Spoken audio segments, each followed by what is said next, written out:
واقعہ ہرا اور یزید کا ظلم۔ ناظرین، یزید پلید کے دور میں ایک سے بڑھ کر ایک ظلم و ستم اور ناانصافیوں کے ریکارڈ قائم کیے گئے، مگر تین ایسے افسوسناک سانحے ہوئے جن کو بھلانا اور تاریخ میں گم کرنا ناممکن ہے۔ ان میں سے ایک سانحہ کربلا، دوسرا سانحہ ہرا اور تیسرا اس ظالم نے مکہ مکرمہ پر بھی حملہ کیا۔ ناظرین، ہرا کے معنی کیا ہیں؟ ہرا پتھریلی زمین کو کہتے ہیں، اور چونکہ مدینہ منورہ کے باہر ایک حصہ پتھریلا اور آتش فشاں کے پتھروں سے ڈھکا ہوا ہے، یہ واقعہ وہیں پیش آیا تھا۔ دشمن فوجوں نے وہیں اپنا پڑاؤ ڈالا تھا، اسی لیے اس واقعے کو واقعہ ہرا کہا جاتا ہے۔ کربلا کے خونی منظر کے بعد لوگ کیونکہ یزید کی خباثت، ملعونیت اور بے دینی سے مزید آگاہ ہو گئے تھے، لہٰذا انہوں نے اس کے خلاف اٹھنے کا فیصلہ کیا۔ حضرت عبداللہ ابن زبیر رضی اللہ تعالیٰ عنہ نے یزید کے خلاف علم بلند کیا اور مکہ مکرمہ میں خلافت قائم کرنے کا اعلان فرمایا۔ اہل مدینہ نے کربلا میں یزید کی فوج کے کارنامے سنے تو وہ بھی حضرت عبداللہ بن زبیر رضی اللہ تعالیٰ عنہ سے مل گئے اور ان سے بیعت کر لی۔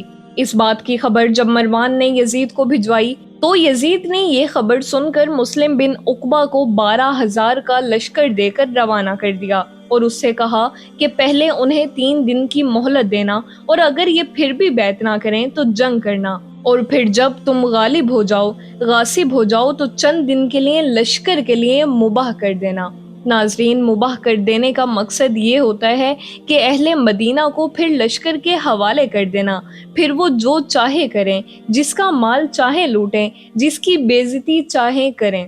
تو مسلم بن عقبہ اپنا لشکر مدینہ لے کر پہنچا اور جنگ کا اعلان کر دیا۔ اس خون خوار کمانڈر یعنی مسلم بن عقبہ نے مدینے کا محاصرہ کر کے لوگوں سے جنگ شروع کر دی۔ چند دن تک تو وہ مدینے میں داخل ہی نہ ہو سکا۔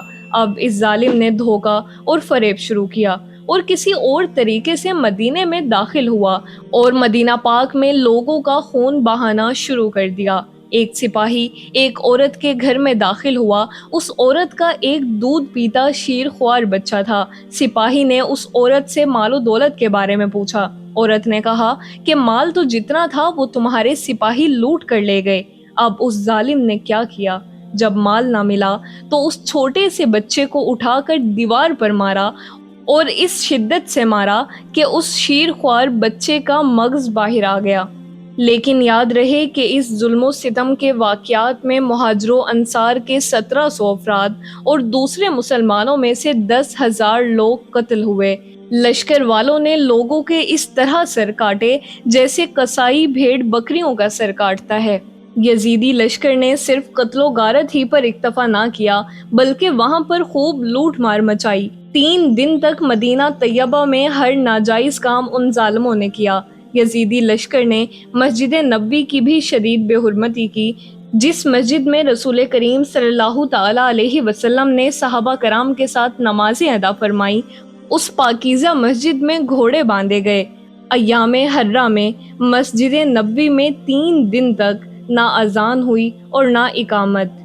نبی کریم صلی اللہ تعالی علیہ وسلم کی قبر مبارک سے ہلکی سی آواز آتی، جسے سن کر جلیل القدر تابعی بزرگ حضرت سعید نمازوں کے اوقات پہچان لیتے تھے۔ ناظرین، مسلم بن عقبہ جب مدینے پر مسلط ہو گیا تو اس نے مدینے کے لوگوں سے یزید کے غلام کی حیثیت سے بیعت لی تھی تاکہ ان کے بعد ان کی اولاد یزید کے اختیار میں آ جائے اور جس طرح وہ چاہے ان پر تصرف کرے۔ اگر وہ منع کرتے تو ان کو قتل کر دیا جاتا۔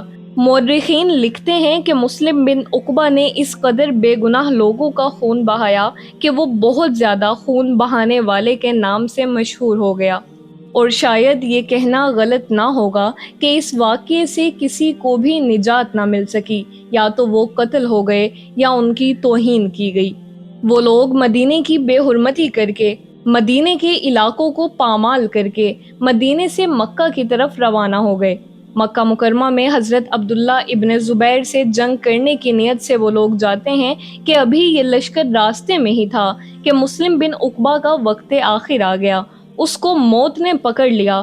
مسلم بن عقبہ کو دفن کرنے کے بعد جب یزیدی فوج وہاں سے روانہ ہوئی تو وہ عورت جس کے بچے کو اس ظالم نے قتل کیا تھا وہ اس کی قبر پر آئی، اور اس نے اپنے غلاموں سے جب قبر کھدوائی تو اس نے دیکھا کہ اس ظالم کی لاش کے ساتھ سانپ لپٹا ہوا ہے۔ ناظرین، ایسے لوگوں کا انجام ایسا ہی ہوتا ہے۔ نہ یزید کی وہ جفا رہی، نہ شمر کا ظلم و ستم رہا، جو رہا تو نام حسین کا، جسے یاد رکھتی ہے کربلا۔